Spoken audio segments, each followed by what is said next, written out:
Positive ওয়েতে ভাই এটা সত্য, এটা হক, এটা সুন্নাত, এটা তাওহীদ, এই পজিটিভ ওয়েতে রাসূল সাল্লাল্লাহু আলাইহি ওয়াসাল্লাম এবং আল্লাহ সুবহানাহু ওয়া তাআলার কথা বলে যদি দাওয়াত দেই, তা আমি বিশ্বাস করি যে এই জুলাই আগস্ট পরবর্তী বাংলাদেশে কোথাও আমাদের দাওয়াতি কাজে কোনো সমস্যা হবে না ইনশাআল্লাহ।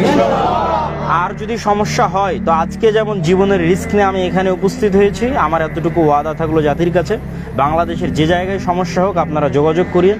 আমি আব্দুল্লাহ বিন আব্দুর রাজ্জাক আমার সর্বোচ্চটা কি নিজের জীবন দেওয়া, সর্বোচ্চটা দিয়ে সেখানে সত্য প্রতিষ্ঠা করার চেষ্টা করবো ইনশাআল্লাহ।